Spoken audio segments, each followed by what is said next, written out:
Salut à tous, c'est Clément Maraîcher du Nord. Cette semaine, on sème les betteraves rouges. Allez, je vous emmène, on sort le vieux zinc. Vous connaissez ça? Star Pilote. Une vraie saloperie.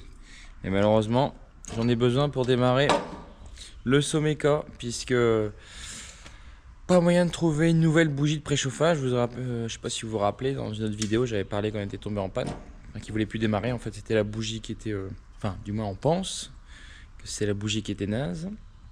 Du coup, on la change, mais pas de stock nulle part pour ce genre de bougie. Donc on en a commandé une, mais elle se fait désirer, comme le soleil. Mais le soleil, il est enfin là. Bref, Star Pilote, bah ça c'est tout simplement de la coque pour tracteur, quoi. Démarrage moteur instantané par tous les temps. Bon, il paraît que d'abord il faut faire un petit peu chauffer comme ça, enfin forcer sur le démarreur. Ça atténue les effets négatifs du Star Pilote.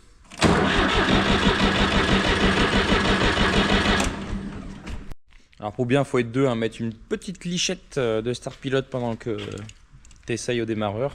Bon là, comme je suis tout seul, on lui met une petite dose et puis on va démarrer. Hop. Voilà, c'est parti. Donc pour le semis des betteraves, on travaille à 75 cm. Comme ça, après, on peut les arracher avec l'arracheuse à pommes de terre. Très pratique. Parce que ça pourrait se mettre sur des planches, 4 lignes par planche d'1,50 m à 30-35 cm, quoi. Et du coup, voilà. Moi, je resserre tout sur un rang. Donc, je perds peut-être en densité hectare. Mais c'est pas grave. Après, surtout, je peux bien biner comme je veux, si jamais j'ai besoin de biner. Et après, arracher facilement. Donc en termes de réglage à 75 cm, je vais sur à peu près 20 graines au mètre. Donc ici 20 graines avec mon disque sans trou. On est sur le réglage 2D. Et donc 2D ici c'est celui-là, donc c'est le deuxième en haut. Là c'est bon. Et là c'est celui de la gauche, celui-là. Donc je vais changer, c'est celui-là là.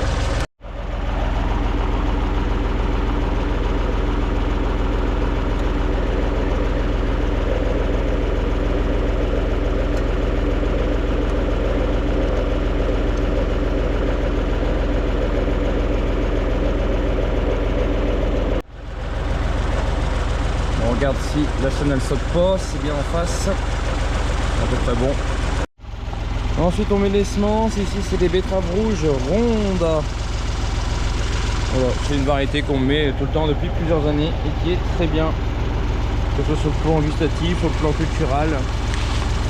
Ce que je vais faire, c'est que je vais peser, je vais répartir en deux. Et hop.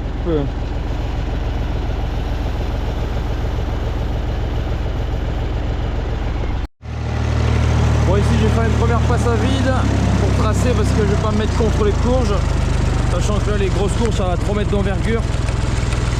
Donc je vais laisser 1,50 m de chaque côté.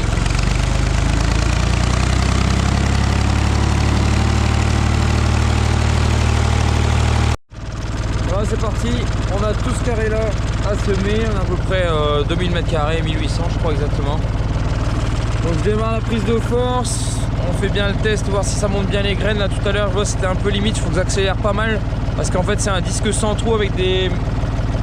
Je crois que les trous c'est des 1,2 mm pour des graines qui font 3, 3,5. Donc c'est pas beaucoup. Pour bien ça devrait faire au moins 1,6, 1,8 les diamètres du disque, des trous de disque pardon. Donc il faut que j'accélère beaucoup pour ce qui est une bonne force d'aspiration. Allez, on regarde tout de suite ce que ça donne derrière. Là ici c'est bon. Là ici c'est bon aussi. Par contre là ça va pas du tout. On n'est pas enfoncé. Je vais baisser ici. Et surtout ici je dois régler le 3 points. Le 3 points il était trop allongé.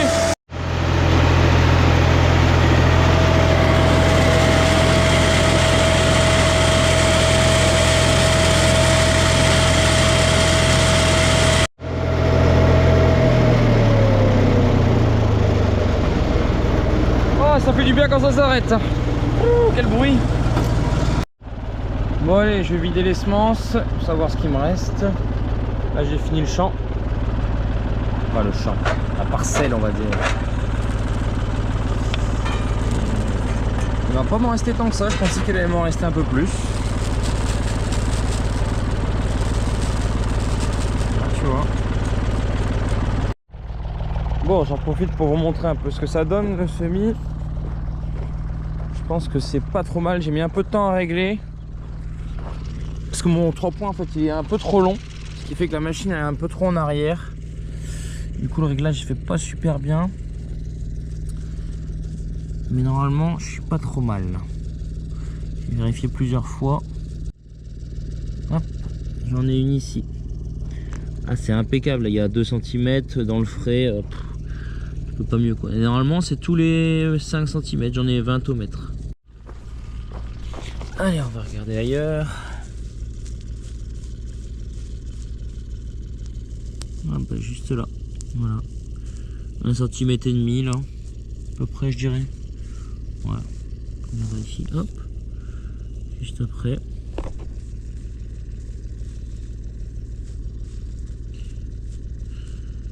Hop, le troisième ici. Alors j'en profite, je suis sur le champ à côté des courges. J'ai pas pu faire de vidéo de la plantation parce que c'était le rush le jour où on a planté, c'était juste avant la pluie, bref j'ai dû m'absenter etc. Donc compliqué de vous montrer, tant pis ce sera pour l'année prochaine. Et je vous montre du coup comment on a fait. Là c'est toutes les courges de grande envergure en fait, où on laisse 3 mètres entre chaque passage. Donc que ce soit les courges Halloween, les potirons et les musquets de Provence. Ça c'est les grosses courges qui prennent environ 3 mètres d'envergure, donc 1,50 m de chaque côté. Donc on laisse 3 mètres entre chaque ligne. Alors ce que j'ai fait, c'est que j'ai pris, je sais pas si vous connaissez la planteuse à Super Préfère. C'est une planteuse à choux en fait qu'on avait avant. On a récupéré un seul rang et on a enlevé tout le système au-dessus. Il y a quelqu'un qui est assis avec sa caisse de plan et ensuite donc il plante dans le sion creusé par la machine et ensuite il y a la fermeture quoi. Ça creuse un sion assez gros d'ailleurs, un peu trop gros mais c'est pas grave. Et après surtout ce qui est intéressant c'est la fermeture, on pose le plan dedans et ça ferme derrière pour maintenir l'humidité, même si bon il y a déjà plus dessus hein, comme il fallait. Mais voilà, donc là on voit que les plants ils sont bien, ils sont en bon état, ils sont en train de bien reprendre avec toutes les nouvelles feuilles là. Donc là Halloween, potiron, musqué et ensuite on a procédé de la même manière mais au lieu de mettre à 3 mètres on a mis à 1,50 m. Tout ce qui est potimarron, butternut, spaghetti. Et oui j'ai oublié de le dire, sur le rang ici on est à 50 cm pour les petites courges et sur les grosses courges là-bas on est à 1 mètre entre deux courges sur la ligne. Voilà, ça nous fait un triangle ici. J'ai mis le champ en pointe. Souvent je mets les coins, tout ça avec des courges, c'est plus facile. De toute façon après il y a très peu d'opérations mécaniques. Là, si je vais passer avec un petit tracteur entre les rangs, c'est ça qui est bien sur les grosses courges. Là le temps ici ça va d'abord devenir un peu feuillu sur la ligne. Au fur et à mesure ça va s'écarter et du coup on va biner régulièrement. Alors d'abord avec une petite rotative de 1,50 m là. Pendant que je peux encore, juste avant que je puisse plus passer. Et ensuite avec une petite fraise sur le micro tracteur qui fait 1 mètre quoi, 30 cm. Grosso modo jusqu'à ce que ça recouvre complètement le champ. Là ici ça va être un amas de feuilles de courges qui vont tout recouvrir. Ah ouais, puis regardez ce que le père il m'a fabriqué. Un petit porte-bagages pour le Someco. Merveilleux ça. Parce qu'avant on savait pas où poser les affaires. Et là au moins on met tout là-dedans. Hop. Oh, tu mets tes semences, tes disques. Système D mais efficace. Faut toujours avoir un retraité sur sa cour de ferme. Bon, autre outil indispensable du maraîcher, la débroussailleuse. Voilà, ici on a une belle, c'est une Stihl je crois. Ah non, Husqvarna, pardon. Husqvarna, un bon petit modèle assez puissant. Là j'utilise en rotofil parce que c'est beaucoup plus facile. Là c'est vraiment pour faire du désherbage. Alors pourquoi outil indispensable? Parce que on travaille beaucoup en bande, en planche, avec des passe-pieds où il n'y a pas de culture, comme ici. sur les échalotes là. Vous vous rappelez, je vous avais montré la plantation. Et dans les passe-pieds, bah voilà, il y a quand même pas mal de mauvaises herbes. Contrairement, regardez sur la planche ici, c'est nickel. Ça c'est impeccable. D'ailleurs les échalotes elles sont magnifiques. Je vais vous arracher un pied pour voir ce que ça donne. Bon là, la fraîcheur il n'y a pas de problème. Donc, ça on sait que ça va donner du rendement. Donc ça vous vous rappelez, c'était un seul plant, un bulbe d'échalote qui s'est du coup divisé en 1, 2, 3, 4, 5, 6, 7 futures échalotes. Donc voilà, ça donne bien sur plastique. En plus c'est un peu plus chaud, etc. Donc ça avance vite. On fait déjà des bottes avec là, et ça va bien. Et du coup dans les endroits qui sont sales là, alors c'est pas partout, mais comme on voit là ici, c'est quand même fort sale. Et en plus avec les conditions d'hygrométrie qu'on a en ce moment, c'est malsain parce que ça empêche aussi la respiration. On est déjà assez dense là sur la bande, donc c'est bien d'aérer les couloirs. Ça permet de limiter la propagation des maladies, surtout en conditions humides comme on a en ce moment, parce que le risque il est assez élevé, notamment pour le mildiou en échalote. Ça peut être, j'ai déjà eu des gros problèmes de mildiou en échalote, je crois que c'était en 2021 quand il y avait une année justement humide comme celle-ci. Sinon généralement on n'est pas trop embêté. Après ici à côté on a l'ail, donc il y a l'ail sous serre hein, qu'on a mis un peu par dépit parce qu'on ne savait pas la mettre dehors. Et du coup j'ai voulu essayer de l'ail de printemps, c'est la première fois que j'en mets. Bon pour l'instant ça a l'air pas mal, hein, ça pousse bien. Donc là c'est pareil, une des maladies les plus importantes c'est la rouille. Donc faut surveiller ici qu'il n'y ait pas de pustules de rouille. Pour l'instant ça a l'air correct. Et ensuite après ça c'est tout le champ d'oignons bulbilles. Alors d'abord ici j'en avais mis à 75, vous vous rappelez, ça je l'avais montré. Et après là-bas j'ai eu une machine à prêter pour essayer, une machine un peu pas automatique mais enfin quasiment, on met les plants dedans et puis il y avait c'est des godets qui viennent chercher un peu comme comme la plantation des patates quoi, mais sauf que c'est des tout petits godets. Et au début ça a fait du très bon boulot là. Et, mais là-bas en fait j'ai fait une plantation plus tard et les plants ils étaient vraiment pas beaux. Donc planter de la même façon, et là-bas il y a beaucoup de trous. Mais bon, à la limite c'est pas très grave, ça fera des plus gros oignons. Et ici on verra du coup au 75 fort resserré comme ça, parce que là c'est serré hein. Donc, quand même, mais le problème des oignons rouges, comme d'habitude en bulbilles surtout, c'est la montaison.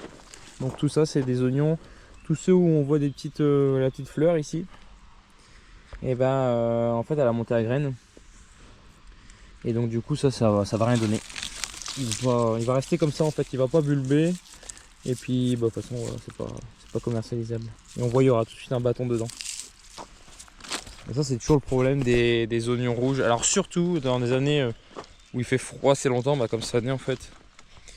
Et normalement la montaison c'est une résultante du stress. C'est-à-dire que la plante elle stresse, donc elle a envie de se reproduire.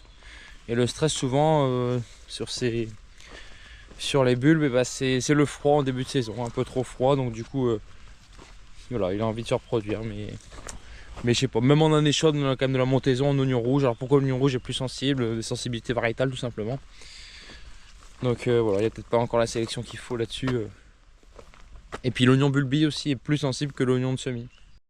Bon, et puis le fil hein, par rapport à la lame c'est quand même beaucoup mieux, surtout avec les bandes de plastique on pourra frôler, même si on touche un peu le plastique. Ah voilà, c'est pas gênant quoi, on va pas l'arracher complètement. Et non franchement ça fait du bon boulot et ça fait plus propre aussi avec le fil plutôt qu'avec la lame. Donc je vais faire un peu les passe-pieds, enfin tout ce qui est le plus gros en fait. Et puis les débuts de parcelles.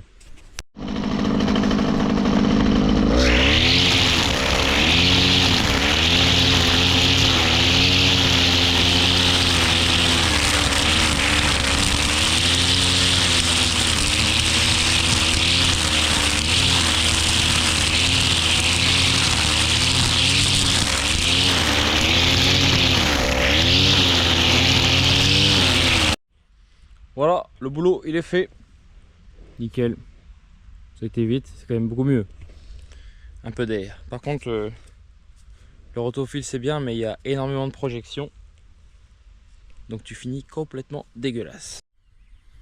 Allez, avant de finir la vidéo sur un petit sujet sur le maïs, on va voir les betteraves ici, voir la levée donc qu'on a semé en début de vidéo. Regardez un peu ce que ça donne. Je sais pas combien de jours on est après. Grosso modo, on voit là, ici stade cotylédon, donc les deux cotylédons. Va arriver la première feuille. Donc ça c'est pas une feuille, c'est des cotylédons. Ensuite vient la première feuille. Donc là on voit, c'est plutôt homogène. Et on voit des fois il y en a deux. Alors c'est pas possible qu'il y ait deux graines qui soient arrivées sur le disque parce que les trous étaient trop petits pour faire monter deux graines par trou. Mais en fait la betterave elle a une particularité. Alors je crois, si je me trompe pas, que c'est la seule espèce qui fait ça. C'est qu'elle a potentiellement plusieurs germes par graine. Alors c'est un peu c'est particulier, mais alors il y a des variétés qui le font pas. Alors ça dépend, je sais pas par quel biais ils arrivent à sélectionner ça, mais il y a des variétés qui peuvent faire 2 ou 3 germes. Donc avec une seule graine tu vas faire naître 3 betteraves quoi. Donc ça c'est assez enfin, tu vas me dire la pomme de terre elle fait plusieurs germes quoi. Donc c'est peut-être le même principe, enfin, sauf que là c'est des plants.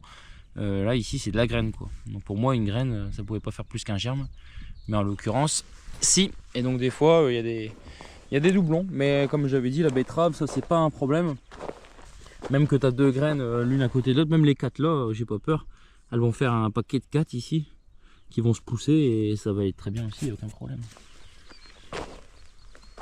Alors la levée est plutôt homogène, il y a des fois des trous mais ouais ça lève encore hein. Comme là ici j'ai une graine qui n'a pas germé. Donc pourtant elle était dans les bonnes conditions. Après voilà, c'est pas impossible.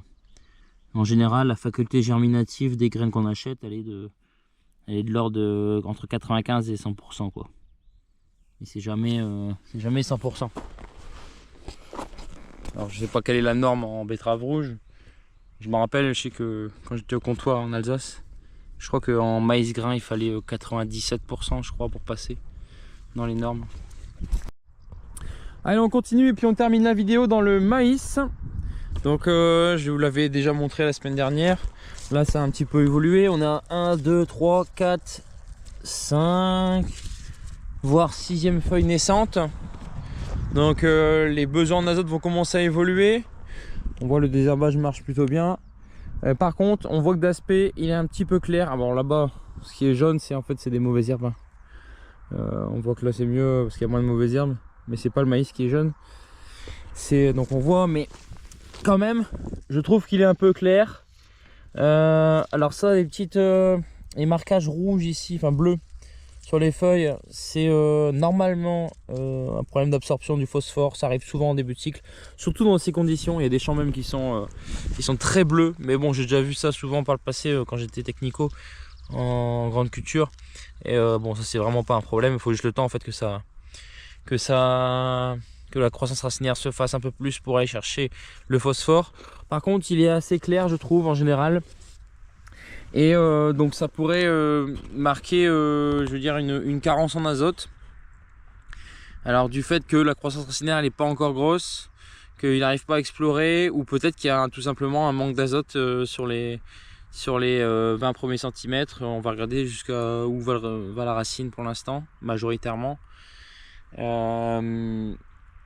Mais en fait le truc c'est que comme il fait froid et que les stades évoluent lentement, un maïs je pense que ça a besoin, enfin on sait toujours que ça a besoin de booster, et là ça avance pas vite et je pense qu'il a du mal à aller chercher justement les éléments dont il a besoin. Alors ce qu'on va faire c'est qu'on va d'abord faire un coup de pelle ici sur quelques plantes de maïs, regarder où est-ce que va la racine, et on va récupérer quelques échantillons de terre pour déterminer le niveau de nitrate qu'il y a dans la terre. Donc le nitrate c'est une forme d'azote que la plante consomme, comme j'avais expliqué dans une précédente vidéo, je sais plus, en fertilisation pomme de terre je crois. Il y a trois formes, il y a plusieurs formes d'azote, donc l'azote organique, l'azote uréique, l'azote ammoniacal et enfin l'azote nitrique. Et donc tout ça c'est ce qu'on appelle le cycle de l'azote. Il y a des transformations continuelles qui se font dans le temps. Et la plante, elle ne consomme uniquement que la forme nitrate. Et donc j'ai une analyse, enfin j'ai des bandelettes en fait qui me permettent d'analyser le niveau de nitrate dans une solution. Donc on va regarder ça. Hop.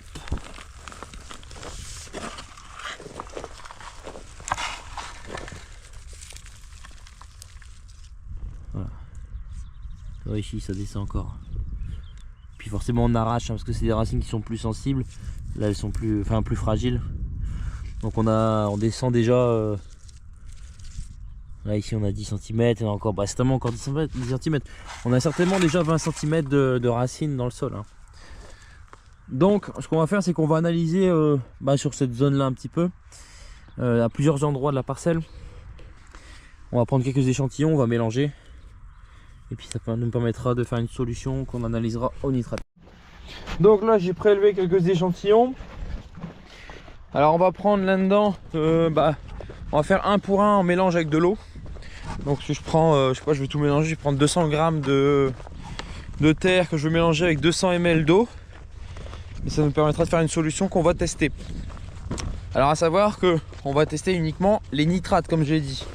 Donc ça se trouve dans la terre il y a encore l'azote ammoniacal, l'azote organique, l'azote uréique, enfin voilà, les autres formes on les mesure pas. Par contre comme on sait que c'est uniquement l'azote nitrate que la plante absorbe, ça nous permettra de donner déjà une idée de est-ce qu'il y a un problème ou pas. Et donc pourquoi pas de décider de faire un petit apport d'engrais minéral, d'azote, pour compléter ici la période un peu froide où l'assimilation pourrait être mauvaise. Parce que je rappelle que sur les maïs, on n'a pas mis un seul grain d'engrais. On a tout fait en fumier. Donc je sais que c'est des fumiers riches et que ça pose généralement jamais de problème. Alors souvent je mets un petit complément quand même au début, alors ça dépend. Mais là on a quand même mis une bonne dose, donc franchement j'ai pris le parti de rien ajouter. Et des fois aussi on mettait en localisé avec le semoir. Mais là bon j'avais pas l'engrais qu'il fallait etc pour le faire. Donc j'ai rien fait. Mais pour moi je suis pas trop inquiet. Donc là j'ai mis 200 g de terre dans le brou là. Donc je vais mélanger avec 200 ml d'eau.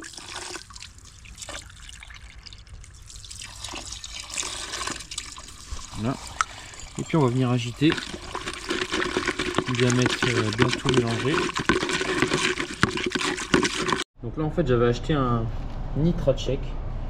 Donc c'est un outil qui permet de déterminer avec la colorimétrie de la bandelette qu'on va plonger dans la solution le taux de nitrate. Après voilà, je l'utilise pas honnêtement.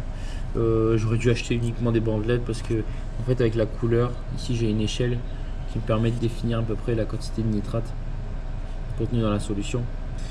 Et j'ai pas vraiment besoin de ça. Ça c'est vraiment pour être ultra précis. Et voilà, je vais savoir vous dire si on est plutôt à 50, plutôt à 200 quoi. Et ça permet d'apporter une mesure encore plus précise. Là ce que je vais chercher surtout c'est de savoir si on a quelque chose quoi de significatif pour dire d'accompagner les besoins du maïs. Bon, après avoir bien mélangé, on prend une petite bandelette, on la trempe pendant quelques secondes. Hop, et puis on laisse agir. Alors forcément avec la boue on va bien voir au début. Mais on ira nettoyer après. J'égoutte juste un minimum. Et là du coup on va pouvoir commencer à en tirer des conclusions avec la couleur. Alors il semblerait qu'on soit sur un peu cette gamme de couleurs, voire même un peu plus. Allez, on va se mettre ici, voilà à peu près, c'est ça. Je pense qu'on est entre ces deux là. Et donc on est entre 100 et 250 unités d'azote nitrique. Donc clairement là on voit qu'il y a de la disponibilité en azote. Alors si je voulais la mesure précise il faudrait que je le fasse avec la machine, mais comme j'avais dit, mon avis, je sais pas si je vais bien le voir, il faudrait que je fasse un truc un peu plus propre au niveau de la solution parce qu'il y a un peu de boue en fait dessus.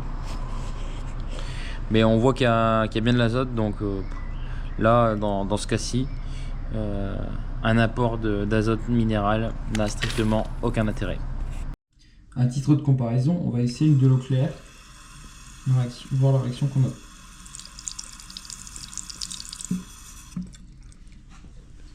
Normalement, on n'est pas censé en avoir, ou au moins, ou très peu. Donc là, on est sur de l'eau de forage, donc normalement,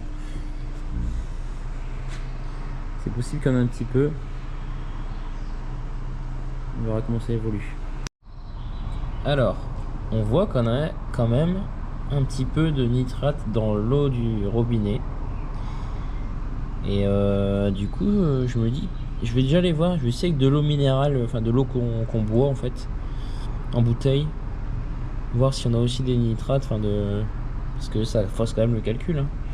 Là, on est sur des 5, on va aller entre 25 et 50.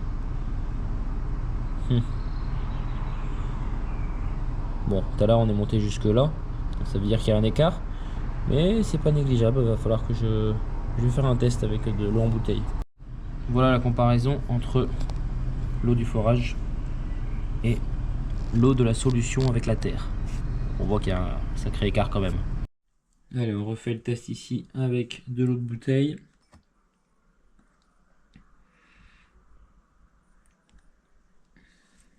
On verra s'il y a du changement. Bon, bah, on voit qu'il y en a légèrement moins dans l'eau de bouteille. Mais bon, c'est significatif, mais c'est pas énorme. Allez, conclusion de cette vidéo, et puis on finit par un tout petit point météo, parce que ouais, comme vous savez, la météo c'est toujours le plus important dans notre métier, et il faut dire que cette année elle n'est pas vraiment avec nous. Hein. Le monde agricole est en peine avec cette foutue météo qui nous arrose sans cesse, et surtout qui nous réchauffe pas du tout. Et c'est ça le plus grave. Autant l'eau ça passe avec les journées longues qu'on a maintenant, je veux dire ça réussit assez facilement, on s'est vite retravaillé dans les champs. Mais le problème c'est surtout la température et l'ensoleillement. C'est gris, regardez comment c'est gris. Alors t'entends, t'as 2, 3, 4 jours de beau temps où t'as chaud parce qu'il fait 23 degrés. Et puis après ça recraque quoi. Je vous montre, alors ici, est-ce que je vais le voir, hop. Je vous montre ici ce qui est prévu à partir de demain. Regardez, demain 9, samedi 6, 9, 8, 11. C'est un truc de dingue quoi, on est le 13 juin. Donc ça craint quoi, ça avance pas. Et ça on prend du retard en fait. C'est un retard qui pourrait être rattrapé si on a un été chaud. Mais il faudra qu'on l'ait, parce que pour l'instant on n'a toujours pas eu de printemps. Hein. Donc ouais, c'est un peu craignant cette affaire, c'est assez inédit. Quand j'en parle avec des anciens, tout le monde dit que c'est du jamais vu en fait, une situation pareille, autant d'eau pendant aussi longtemps. Ça fait depuis octobre qu'on est arrosé quand même. Hein. Et puis maintenant, c'est toujours pas de température quoi. Je vois les patates douces, là, on l'a vu dans la vidéo, les maïs qui ont du mal, qui avancent pas vite. Les patates douces, ça a clairement besoin d'énormément de chaleur. C'est un peu un faux départ quoi, mais bon. Bon, je reste optimiste, il faut que ça peut rattraper hein, si on a les cumuls après. Et bon, faut pas qu'on rattrape tout d'un coup et qu'on se tape une grosse sécheresse avec des grosses canicules, où là on aura tout gagné. Bref, à chaque jour suffit sa peine comme on dit. En attendant, n'oubliez pas de profiter de la vie et de vous amuser. Et d'ailleurs, exceptionnellement, je vous dis pas à jeudi ou à vendredi prochain, parce que c'est vrai que je suis souvent en retard en ce moment, mais bon, ce qui compte c'est d'avoir bien ma vidéo par semaine. Mais je vous dis plutôt à demain, oui, on est vendredi pour vous, donc samedi midi, rendez-vous sur TF1 à midi pour l'émission Les 12 coups de midi avec Jean-Luc Reichmann. J'ai eu la chance et l'honneur de participer à cette émission. Alors vous allez voir, je vous invite à regarder, on s'est éclaté, on s'est trop bien amusé. C'était vraiment une super expérience. Et puis en plus, vous allez pouvoir y découvrir d'autres passions que je ne vous ai pas encore montrées. Donc n'hésitez pas à regarder, franchement ça va être cool.